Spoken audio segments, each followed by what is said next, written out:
जीजा जी चोरी करिए चोरी। क्या तालीम तुम्हारे मजहब में हमारे मजहब में दी जा रही है? चोरी करियो। और तुम कितने सीधे हो भोले, कोई बड़ा आदमी नहीं डांटता, तक किसी ने रोका ही नहीं, सांप चुर गए खुश हो रहे हैं कितने। अब वो उस चोर से डिमांड पूछी जा रही है, थाने को फोन क्यों नहीं किया? पकड़वा दो, सजा दो, बारात आएगी टूटी फूटी आएगी। चोर से डिमांड पूछी जा रही है, बताओ क्या डिमांड है तुम्हारी? उसने कहा 8,000 मांगे, उसने 8 या 10 मांगे 10। चलो 10,000 मांग ली। दूल्हा मियां कुछ कम कर रहे हैं, अब साहब बोली चल रही है, बोली वो कह रहे हैं साहब 7 ले लो, 8 ले लो, 8 ले लो, 8 का नहीं इतने ही, वो भी नीचे नहीं उतर रहे हैं जैसे उसके बाप कमाल है। बिक्री चल रही है, कोई टोकता ही नहीं, कोई बोलता ही नहीं। तुम्हारा मजहब कितना पाकीज़ा, कितना सच्चा। मगर यहां पे क्या चल रहा? बोली चल रही है दूल्हा मियां के जूतों पे, चोरी के माल पे, सबके सामने चोरी की चोरी और ऊपर से सीना जोरी।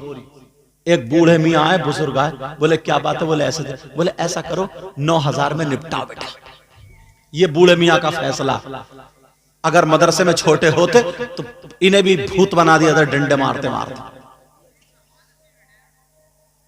पूछा गया का 9,000 में निपटाओ, और ऊपर से जुमला क्या बोले ना दूल्हा मियां से, अरे बोले दो, ये तो बच्चों का हक है, दे दो, दो। इनसे ये पूछो चोर और चोरनी का हक जानते हो क्या?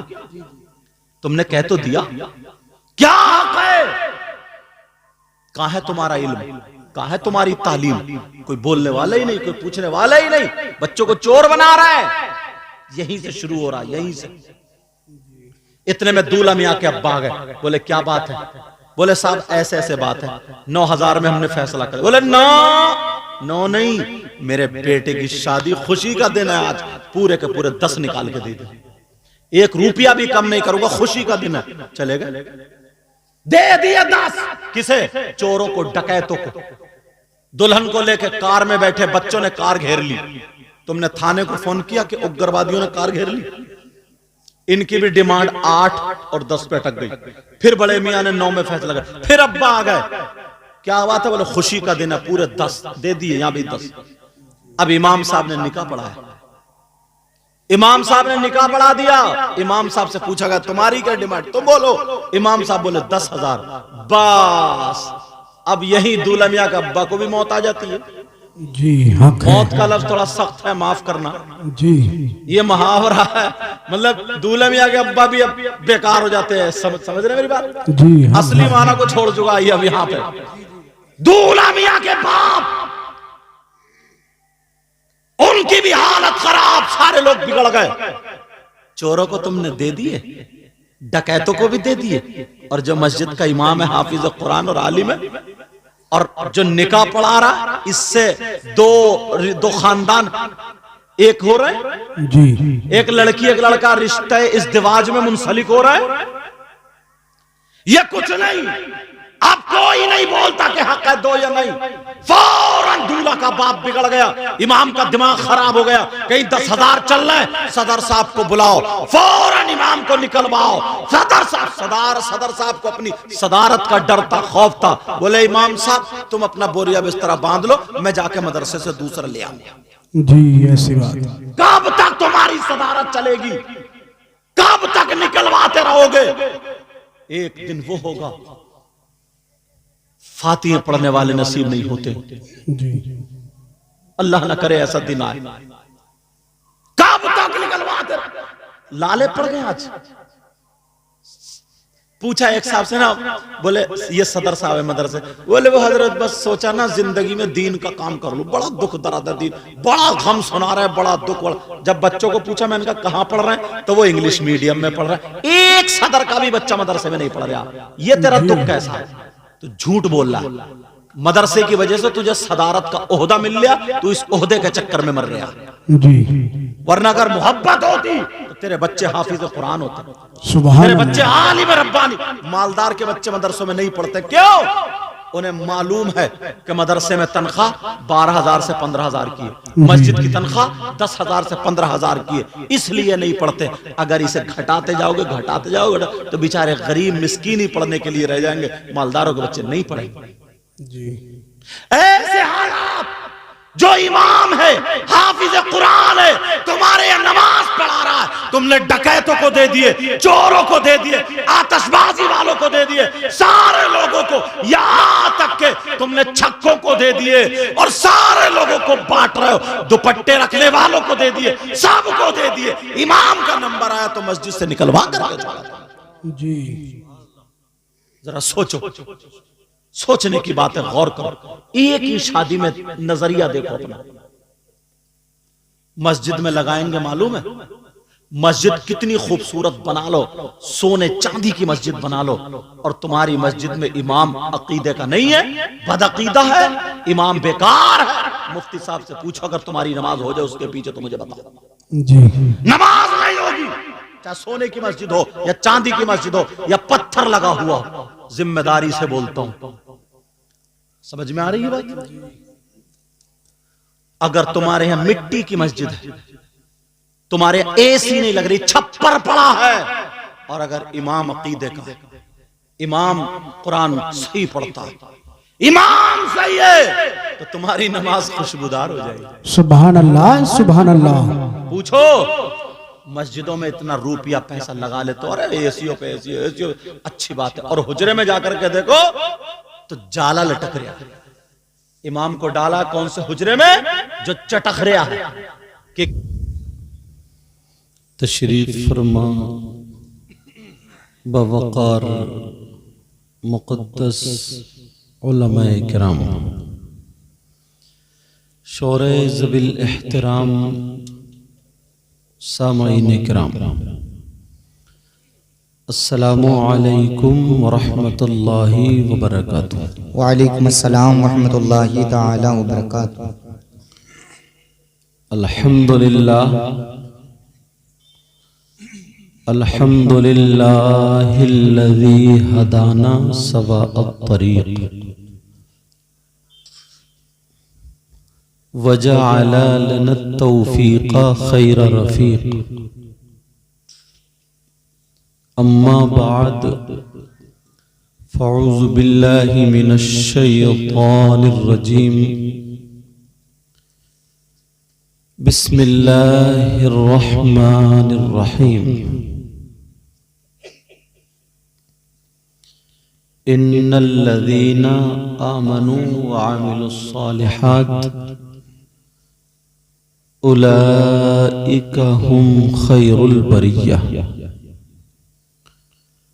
सदक़ल्लाहु मौलाना अज़ीम व बल्लग़ना रसूलुहुन नबियुल अमीनुल मतीनुल करीम व नहनु अला ज़ालिका लमिनश शाहिदीन व शाकिरीन वल्हम्दुलिल्लाहि रब्बिल आलमीन। आका की बारगाह में सब लोग मिलकर के दुरूद शरीफ का नजराना पेश करें। पढ़िए बुलंद आवाज़ से अल्लाहुम्मा सल्लि अला सय्यिदिना व मौलाना मुहम्मदिन व अला आलि सय्यिदिना व मौलाना मुहम्मदिन व बारिक व सल्लिम सलातन व सलामन अलैका या रसूल अल्लाह सल्लल्लाहु तआला अलैहि वसल्लम। हजरात, मिंबर शरीफ पर आप देख रहे हैं उस्ताजुल असातिज़ा मुफ्ती आज़म संभल, जिनको बड़े बड़े उलमा पसंद फरमाते हैं। बिहम्दिही ताला अल्लाह ने हजरत को इल्म से भी नवाजा है और अमल से भी नवाजा है। दुआ करता हूँ मौला परवरदिगार आलम हजरत की उम्र में बरकतें अता फरमा।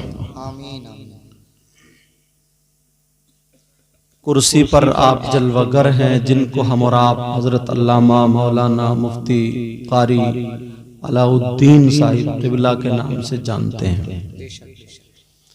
और भी मिंबर शरीफ पर जवान नौजवान उलमा हुफ्फाज कुर्रा अइम्मा खुतबा जलवागर हैं और कुछ चले गए।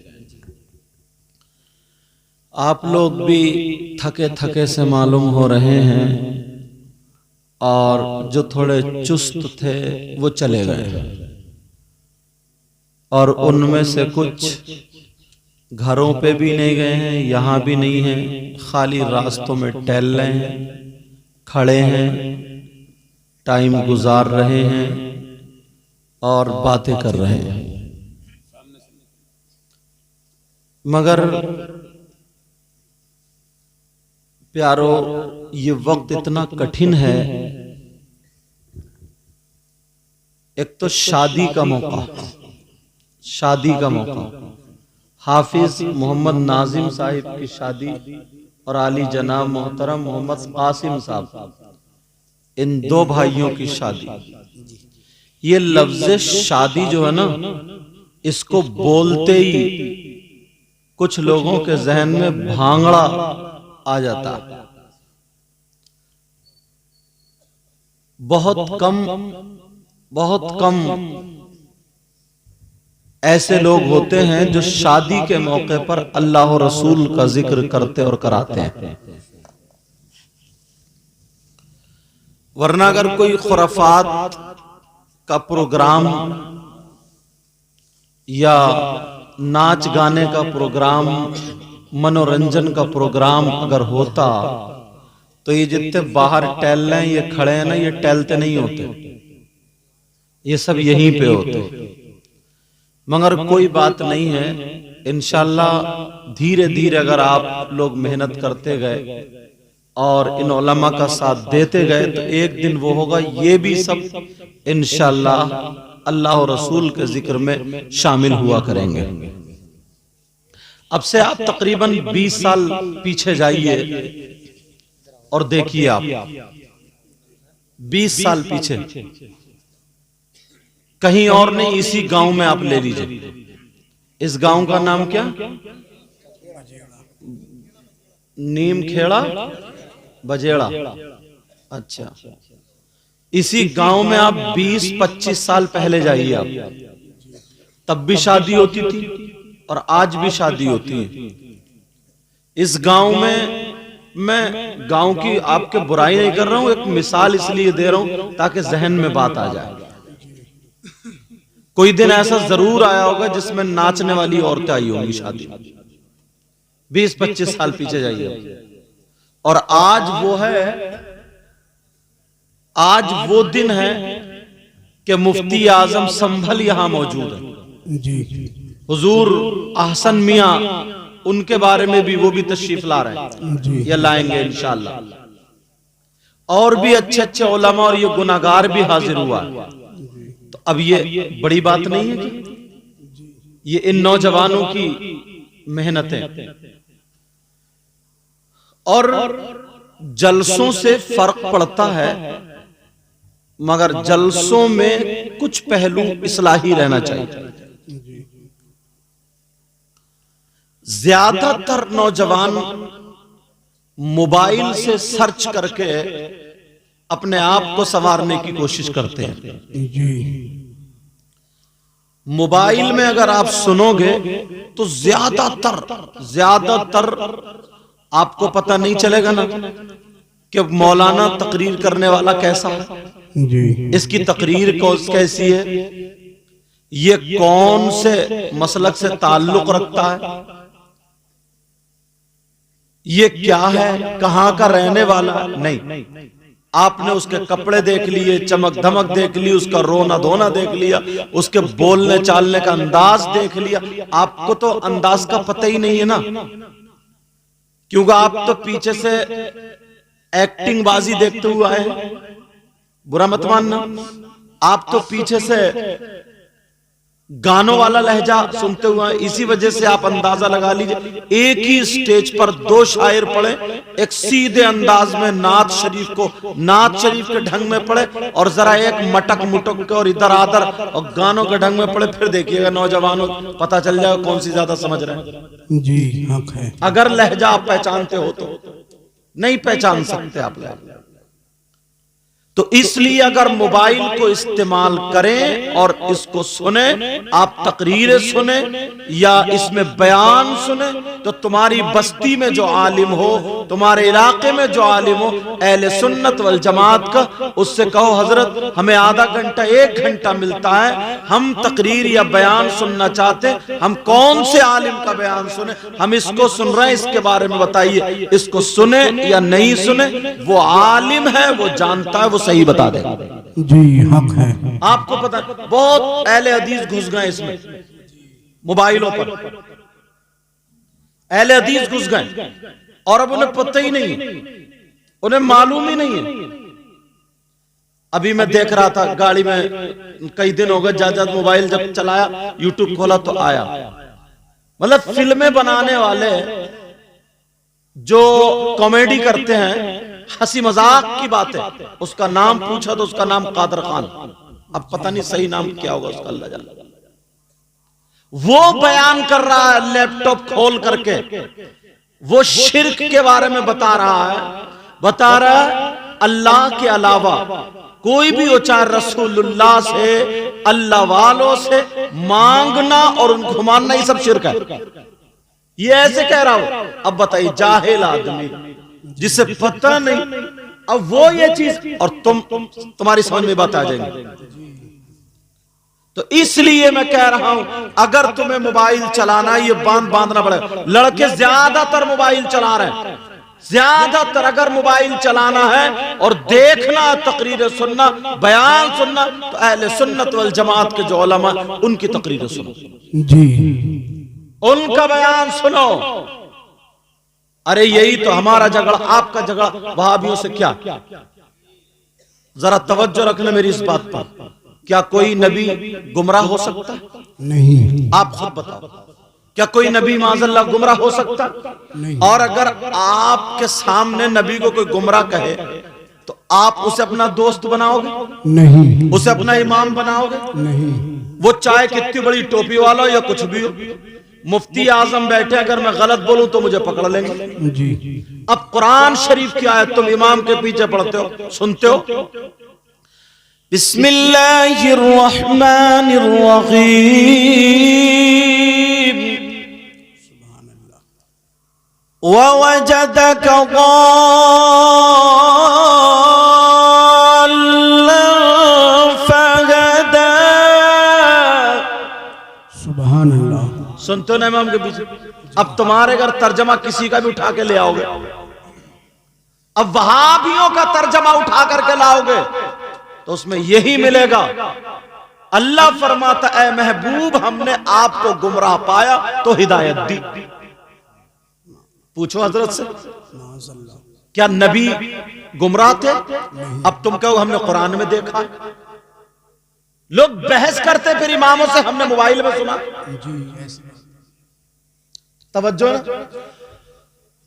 अल्लाह फरमाता है, उन लोगों का तर्जमा ये, तुम असली झगड़ा पहचानो। लोग समझते हैं ना कि कोई अगर खड़े होकर सलाम ना पढ़े तो ये वहाबी है, कोई हरी झंडी ना लगाए ये वहाबी है, समझ रहे? मतलब कोई फातिहा ना पढ़े ये वहाबी है। उसको अगर जल्दी थी ना और वो चला गया ऐसे ही, चाहे वो कितने अच्छा सुन्नी हो, मगर लोग गुमान कर, ये खाली झगड़ा नहीं, असली झगड़ा क्या वो देखो। घरों में कुरान शरीफ अगर उनका तर्जमा रखोगे, इसलिए उलमा ने कहा अगर तर्जमे वाला कुरान शरीफ पढ़ना, उर्दू पढ़ो तो कंजुल ईमान रखो। जी। क्या रखो बोलो? कंजुल ईमान। कंजुल ईमान। तो ऐसे ही ये अगर तकरीर सुनना तो अहले सुन्नत वल जमात की। हमारे कई लड़के सुन्नी ऐसे हैं, वो जरजीस की तकरीर खूब सुन रहे हैं, बस लहजे पे चल रहे हैं साहब, खूब सुन रहे हैं जरजीस की तकरीर। अब उन लोगों ने तर्जमा किया, अल्लाह फरमाता, ऐ महबूब, हमने तुम्हें गुमराह पाया तो हिदायत दी। बोलो क्या नबी गुमराह हो सकते? नहीं। और अगर किसी का ये अकीदा हो, ये ईमान हो, इसको माने, एक्सेप्ट करे, वो मुसलमान हो सकता है क्या? नहीं। बताओ। अब वो दाढ़ी रखा के, टोपी ओढ़ के नमाज पढ़ाने आ जाए तुम्हारे, तुम्हारी नमाज होगी? नहीं कुछ लोग होगी। कह देते, अरे यार ये तो खाली मोली भाई, कुरान भी एक है, कलमा भी एक है, हदीसें भी। ये मौलवी लोगों ने अपने लिए झगड़ा बना लिया, अपने लिए बना। अच्छा, ये अपने लिए बना, तुम्हारे ईमान की हिफाजत की जा रही है जी। आज। इसीलिए दुनिया आला हजरत के मुखालिफ, बताऊं क्यों? कुछ खानकाओं में ऐसा हुआ कि खूब साहब ढोल बज रहे हैं, समझे, मज़ामीर और ताशे गाजे बाजे कव्वालियां, उल्टी सीधी बातें। अब किसी ने पूछ लिया कि साहब अगर कहीं के उर्स में या कहीं और अगर ये नाचने वाली औरतें ताली बजा बजा करके औरतें अगर कव्वाली गाएं, या आदमी जो फासिक व फाजिर है वो कव्वाली गाएं, तो क्या जायज है? ना जायज? आला हज़रत ने ना जायज हराम, जाहिर सी बात है। अब कोई उन पीर को नहीं कहता, उन्हें नहीं कहता, डायरेक्ट ये कहता आला हज़रत ने उनके खिलाफ फतवा दिया। उनके खिलाफ नहीं दिया, बल्कि जो शरीयत के खिलाफ है आला हजरत ने उनके खिलाफ फतवा दिया। सुभान अल्लाह, सुभान अल्लाह। उनके खिलाफ फतवा दिया। हजरत अगर तकरीर करते कि चोर की ये सजा है, शराबी की ये सजा, तुम्हारे गांव में कोई शराबी है तो क्या साहब मुफ्ती साहब उसके खिलाफ तकरीर करके गए? अरे उसे पकड़ के कहो तू शरीयत के खिलाफ आई क्यों? तू शरीयत के खिलाफ क्यों? एक जगह नहीं, कई जगह ऐसी बात है। बोलो, क्या नबी गुनाहगार हो सकते हैं? माज़ल्लाह बोलो, नबी गुनाहगार हो सकते हैं? नहीं। अब वहाबियों का तर्जमा उठाओ, 26वां सिपारा पढ़ो, इन्ना फतहना लका फतहन मुबीना। यहां से देखो, लियगफिर लकल्लाहु मा तक़द्दम मिन ज़म्बिक व मा तअख़्ख़र। तर्जमा उठा करके देखो, उन्होंने यही तर्जमा किया। अल्लाह फरमाता क्या हमने आपको फतेह मुबीन अता फरमाई, लियगफिर लकल्लाहु मा तक़द्दम मिन ज़म्बिक व मा तअख़्ख़र। ऐ महबूब, हमने आपके अगले पिछले गुनाह माफ कर दिए। इसका मतलब क्या नबी गुनाहगार थे? तुम सीधे साधे भोले भाले, तुम्हें पता ही नहीं। तुम्हारे घर में अगर तर्जमा होता यही तो तुम पढ़ते, तुम्हारी बेटियां भी पढ़ती, तुम्हारे बेटे भी पढ़ते, तुम्हारे बच्चे पढ़ते, तुम्हारी बीवी पढ़ती, और कुरान पर तुम ये अपना अकीदा बना लेते, किसी और किताब को नहीं मानते। ये कहते कुरान में ये आया है, अल्लाह ने फरमाया, हमने अपने नबी के महबूब के अगले पिछले गुनाह माफ कर दिए। अब नबी को अगर कोई गुनाहगार माने, वो अकीदा रखे कि नबी गुनाहगार है, बताओ क्या वो मुसलमान हो सकता? नहीं हो सकता। उसका ईमान हो सकता? वहाबियों का तर्जमा यही है, मैं कहीं और नहीं, जो मुफ्ती आजम संभल, जो इनके शागिर्द फतवे लिखते हैं, ये वो हैं उस्ताजुल मुफ्तीयीन है, बड़े बड़े मदरसों में पढ़ा रहे हैं इनके शागिर्द। गलत बोलूंगा तो मुझे पकड़ लेंगे ताकि मेरी भी इस्लाह हो जाए, लेकिन बात हक बोलूंगा, सच्ची बोल। असली झगड़े का तो तुम्हें पता ही नहीं, असली झगड़े का तुम्हें पता नहीं है, मामले का। अरे यार, नबी को गुनाहगार, कुरान शरीफ देखो ना उन वहाबियों का, और वही आला हजरत ने तर्जमा किया, आए हाय ईमान बचा लिया। सुभान अल्लाह। आला हजरत बोले, ए महबूब, आपके सबब आपके अगलों के आपके पिछलों के गुनाह माफ फरमा दी। सुभान अल्लाह, सुभान अल्लाह। अल्लाह फरमाता, ए महबूब, हमने आपको अपनी मोहब्बत में खुद रफ्ता पाया तो हिदायत दी, तो आगे बढ़ा दिया। क्या प्यारा तर्जमा, ये भी तर्जमा है। अल्लाह समझ। एक चीज तो ये तो कुरान शरीफ की बात कर, और इन लोगों ने हदीसों में इतना डाका डाला, अपने अपने मतलब की। अगर अच्छा आलिम ना हो तो पकड़ नहीं पाएगा हजरत जी, अपनी अपने मतलब की जोड़ दी और वो निकाल दिए जी। मगर कुरान में तो ये नहीं कर सकते ना। वह इन्ना लहू लहाफिज़ून, जी। कुरान में क्या कर सकते हैं? नहीं। अल्लाह ने उसकी हिफाजत का जिम्मा ले लिया। कुरान शरीफ में गड़बड़ी नहीं कर सकते। कितनी मर्तबा कुरान को कंप्यूटर मशीनों पे और दिमाग वालों यहूदियों जैसे चेक किया, पढ़ पढ़ के चेक किया, कोई एक हर्फ गलत हो जाए, एक लफ्ज गलत हो जाए, उसको गलत साबित करते करते खुद इतने करीब हुए, ईमान ले आए, मगर कुरान को गलत साबित नहीं करे। जी, हक है। नहीं साबित।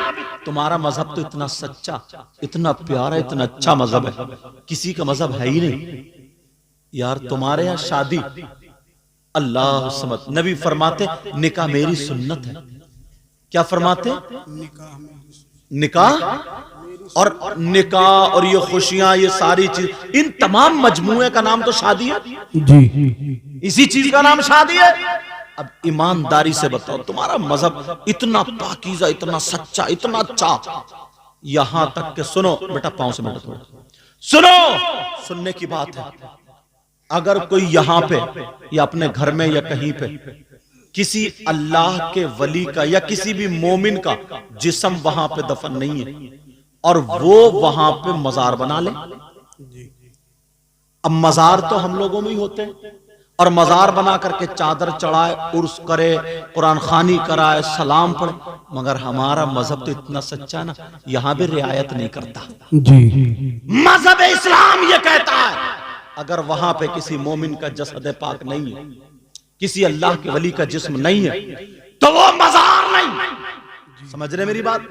और उसे मजार समझ के उस पे कुरान खानी करना जायज नहीं। जी उसे मजार समझ के फूल चढ़ाना जायज नहीं। उसे मजार समझ के सलाम करना जायज नहीं। उसे मजार समझ के वहां हाजिरी देना जायज नहीं। जी हक इतना है। पाकीज़ा मजहब है यार। पूछिए मुफ्ती आजम से, कितना शानदार मजहब है। और हमारे यहां शादी होती है, अब इसमें देखिए कितनी रस्में हिंदुओं वाली मिलाए पड़े, कितनी रस्में मुसलमानों जाहिलों वाली मिलाए पड़े। जी आतिशबाजी, शादियां तो हजरत आदम अलैहिस्सलाम से लेकर के अब तक होती चली आ रही है। आतिशबाजी इतनी छूट रही है, इतनी छूट रही है, इतनी छूट कि मत पूछो, मत पूछो। और नजरिए इतने खराब है ना, नजरिए। अगर इजाजत हो तो दो बातें बताऊं। जी शादी में देखना आप यार, बात आसान करके कहूंगा ताकि आपकी समझ में आ जाए। नजरिया देखना, आप अपने आप को देखना, हम किस रास्ते पर हैं पता चलेगा।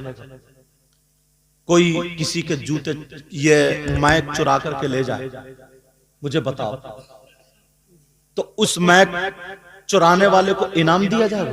नहीं। कोई चोरी कर ले तो उसको इनाम दिया जाएगा? मुझे बताओ, इनाम दिया जाएगा? नहीं। कि जितनी चोरी की है उसके एतबार से जो काजी साहब सजा उसकी बोलेंगे, जो हद होगी उसकी, वो सजा उसको दी जाएगी। और पूरी चोरी के ताल्लुक से अगर इस्लामी हुकूमत भी पीछे जो बातें कर रहे हैं वो बातें ना करे। ले गांव में लड़ाई हो, उधर बातें चल रही है। कुरान में अस्सारिकु वस्सारिकतु फक्तु ऐदियहुमा, समझ रहे मेरी बात? चोर चोरनी का हाथ काट, अगर इस्लामी इसके शराइत के साथ। लेकिन सुनो, तुम्हारे यहां शादी होती, जरा तवज्जो रखना इस बात पे। एक रस्म ऐसी निकाली, जूती चुराने वाले। क्या रस्म निकली मुसलमानों में? चोरी की। जूती नहीं चुरती है? अरे बोलो, नहीं चुरती है? कितने लोगों की शादी हुई है जूती चोरी साहब, और कितने खुश हो रहे हैं, हाँ जूती चोरी। और ये भी मालूम है चोर कौन है, चोरनी कौन सी। छोटा बच्चा, बच्चे को साला साली बोलते, छोटे से। क्या तालीम दी जा रही है तुम्हारे यहां? क्या बात है, मुसलमानों में क्या तालीम आज तक कोई टोकता ही नहीं। चोरी की तालीम। अब पूरा घर खुश है, पूरा घर। अब उसे चढ़ा दिया जाता, बच्चा फूल का कुप्पा। बड़े पीर साहब जब पढ़ने के लिए गए थे ना, छोटे से थे, मां ने 40 अशरफियां अंदर रख दी थी, तो पहली हिदायत ये की थी, बेटा झूठ मत बोलना। जी सुभान अल्लाह। ये हिदायत थी। चोरों ने पकड़ लिया, उनमें ये बच्चा भी था, बड़े पीर भी थे। सुना नहीं है तुमने? बड़े पीर भी थे, सबको लूटता हुआ आ रहा है, सब लोग अपने अपने पैसे छुपा रहे, कोई इधर कोई इधर। तुमसे कहा, किसी ने पूछा, छोटे मियाँ तुम्हारे पास भी कुछ है? कहा जी, मेरी अशरफी में, मेरी सदरी में, जो भी बोले, मेरी ये जो लिबास पहनूं इसमें 40 अशरफी। लोग हंस पड़े, लो इतने बच्चे में 40 टल गए। दूसरे ने पूछा, फिर यही कहा, सरदार ने बुलाया तो जुमला सुनने का। सरदार ने बुलाया, कहा ये बताओ, सारे लोग अपना माल चोरों से छुपाते हैं, तुमने चोरों को बताया क्यों? कहा इसलिए जब मैं घर से निकला था तो मेरी माँ ने कहा था, बेटा कभी झूठ मत बोलना। जी हक। और ये माँ बाप क्या सिखा रहे हैं कि बेटा वो दूल्हा भाई आएंगे कि गिरे तो पहले यही मरे। उसका उसका पेशाब खाना, उसका बाथरूम, लैट्रिन, सारी चीजें बेकार है। अच्छा, अपने 3 रकात 5 रकात 10 20 रकात जो भी पढ़ने जा रहा हूं तो सोच रहा हूं एसीओ में पढ़ूंगा, मैं सजदे करूंगा तो कालीन पे करूंगा, और जो नमाज पढ़ा रहा, जो सर का ताज है, जो इमाम है, उसको हुजरे का आलम ये है, उसके हुजरे का आलम ये है। ये तुम्हें तवज्जो देने की बात नहीं है क्या? बोलो, क्या तुम्हें तवज्जो देने की बात नहीं है? तवज्जो देने की बात, इस पर गौर करने की बात है। आज इनकी शादी में ये मौका मिला तो मुझे बोल लेने दे। जी ऐसे हालात, ईमानदारी से बताओ, एक शख्स ऐसा जिसने 1 रुपया नहीं कमाया, आज मतलब एक कुछ भी नहीं वो पढ़ा, उसने कोई काम नहीं सीखा, उसने कुछ भी नहीं किया है, अब वो कमाने चला, मजदूरी करने, तो 400 और 500 रुपए की उसकी मजदूरी एक आदमी की, बिल्कुल निठल्ले अनपढ़, बिल्कुल अनपढ़, कोई काम सीखा उन्हें, उसकी मजदूरी कितनी है? फावड़े कस्सी वाले की 400 या 500। जी बोलो है कि नहीं? 400 या 500, 500 रुपए अगर है, एक महीने में 15,000 हो रहा है। जी शाम को बीवी बच्चों के साथ, बेटा शाम को फिर बीवी बच्चों के साथ सोता है, वो आराम से रहता है, 15,000। और अगर कारीगर है तो 35,000 महीने के, 40,000 महीने के कमा रहा है। यार, इसने कुरान हिफ्ज कर लिया तो इतना बुरा कर लिया, ये आलिम हो गया, बुखारी शरीफ पढ़िए, नबी तो ये फरमाते हैं, चाहे कितने बड़ा मालदार हो, पैसे वाला हो, इज्जत दौलत वाला हो, नबी फरमाते हैं खैरुकुम मन तअल्लमल कुरान व अल्लमा, तुम में सबसे बेहतर वो है जो कुरान पढ़े पढ़ाए सीखे सिखा, उसको नबी बेहतर बता रहे हैं। और तुम जरा देखो, 35,000 वो कमा रहे, 40,000 वो कमा रहे। हाँ, उसने हिफ्ज कर लिया, मौलवियत पढ़ ली, कारी हो गए, आलिम हो गए, तो इतना बड़ा गुनाह कर लिया। ये अपने बीवी बच्चों को छोड़ के 8-8 दिन नमाज पढ़ा रहा है, तो तुम 10,000 में रखना चाह रहे हो? 10,000 में। और माफ करना, मुफ्ती साहब बैठे, बोल रहा हूं, बाज इमाम के पीछे ना नमाज दोहरानी पड़ती है। जी उसकी वजह बताऊं? हमारी कौम जो है ना, हमारी कौम, मैं अपनी तकरीरों में कहता हूं, हाँ, हमारी कौम सबसे ज्यादा सस्ती 2 चीजें खरीदती है, 2 चीजें अपनाती है, एक कुर्बानी का बकरा, एक मस्जिद का इमाम। यहां नहीं देखती नमाज होगी नहीं होगी, समझे उससे पढ़ना आ रहा है नहीं आ रहा, समझे उसके मसाइल कुछ थोड़े बहुत याद है नहीं है, कोई मतलब नहीं है, बस लहरा मार रहे। एक तो ऐसे बढ़ रहे मुस्तकीम, अरे हम मुफ्ती साहब से पूछियो नमाज होगी क्या? खलास, खत्म। और तुम झूम रहे हो, यार बड़ी प्यारी आवाज है, बड़ी प्यारी। तुम्हें क्या पता किसके खेत में किधर को पानी कट के जा रहा है? क्यों? तुम्हें सस्ता मिल जाए, 8,000 का मिल जाए, 10,000 का मिल जाए, और खुश होते हैं हमें, यार अब के इमाम सस्ता है, वो सस्ता बढ़िया है। और वो कुर्बानी का बकरा ना, बिल्कुल मरा खुरा, पोंक चल रही है उसकी, पोंक 10 चल रहा है उसके 10, बेचारे को 3-3 दिन भूखा रखा गया, और जैसे कुर्बानी का बरसीन उसके मुंह में ठूसा जा रहा, तो पोंक नहीं चलेगी। बच्चे गले में रस्सी डाल के मोहल्ले में घुमाए फिर रहे हैं, बोले कुर्बानी होगी, आगे वो खींच रहा है, वो पीछे को गिर रहा, टांगे लड़खड़ा रही हैं जैसे इसकी बीपी हाई हो गई हो। चेकअप कराया जाता, कोई कल अच्छी नहीं निकलेगी इसकी। ये लाएगा कुर्बानी, साहब कितने का? बोले 4,500 की बकरी लाया हूं साहब, अब कुर्बानी होगी, बकरी लाया मरी खुरी। कुर्बानी तो हो जाएगी अगर कुर्बानगाह तक जा रही है तो, लेकिन मैं जहां बोल रहा हूं वो समझो आप, बिल्कुल मरी खुरी सस्त। और कपड़े लेगा, अगर बस ससुराल से जोड़ा अच्छा ना मिले, या कुछ ना मिले, या कहीं रिश्तेदारी में ना मिले, तो मुंह टेढ़ा हो जाएगा। रसगुल्ले ना मिले, खाली नमकीन बिस्किट से चाय पिला दी, तुर्श हो जाता है, मत पूछो। ऐसे हालात, तुम्हारे इलाके के जो भी आलिम हो, अगर मस्जिद में इमाम रखना तो उनको लेके जाओ, उस इमाम साहब को, और उनके पास लेके जाओ, हजरत हम अपनी मस्जिद में इनको इमाम बनाना चाह रहे हैं, आप इनको चेक कर लीजिए, जो पूछना पूछ लीजिए, देख लीजिए ये हमारी मस्जिद के लायक, हम नमाज इनके पीछे पढ़े, मस्जिद के लायक हैं कि नहीं है। तुम इतना काम नहीं कर सकते हो? जी अपना घर बनवाते हो तो इंजीनियर से जाके मशवरा लेते हो कि साहब जीना कहां रखूं मैं? एक घर बनवा रहा, गाड़ी खरीदता तो पहले मैकेनिक को देखता कि जरा इसके इंजन पे नजर मार लिए, और इमाम अपनी मर्जी से रख रहा हो, तुम्हें क्या पता कहां लहरा मार रहा है ये, तुम्हें क्या पता ये कहां जा रहा है, तुम्हें क्या पता इसका अकीदा अच्छा है कि नहीं है। तुम्हारे इलाके के जो मुफ्ती साहब हो उनके पास ले जाओ, और ले जाकर कहो हजरत हम इनको रखे, भरपूर इतने पैसे दो ताकि उनकी नियत इधर उधर खराब ना हो। जी 8,000 रुपए देते, खर्चा पूरा नहीं होता, वो तावीज करने बैठ जाता। अब उससे तावीज आता नहीं है, उधार लिए थे जो गिन के दे रहे। देना भी सुन्नत है, लेना भी सुन्नत है, मगर दोनों देना ना। हाँ तो रख दो आराम से बेटा। देना भी सुन्नत है, लेना भी सुन्नत है, मगर तरीका सुन्नत नहीं है। तरीका भी सुन्नत अपनाओ, देखने सुनने वालों को भी डिस्टर्ब ना हो, पढ़ने वाले को भी डिस्टर्ब ना हो, समझे, इस अंदाज से दे जाओ, समझे दोनों। हालांकि हुजूर सल्लल्लाहु अलैहि वसल्लम ने भी चादर पेश की, जी समझ रहे। पहले जैसे लोग गड्डी उछालते थे, थूक लगाए और ऐसे करके जैसे नाचने वालों के ऊपर बाजेदारों पे ऐसे करके लुटाते थे, अब वो शायरों पे लुटा रहा है, 30 की आवाज और निकल रही है। जी लेकिन सुनो, मैं जो बता रहा था वहीं पे पहुंचो। अब वो क्या करने लगता है, 6,000 में उसका तो खर्चा होगा नहीं, 8,000 तावीज करने बैठ गया। वो किताब खरीद के लाया, शमशान रजा, या कोई और किताब खरीद के लाया, अब वो इतना पढ़ा हुआ भी नहीं है।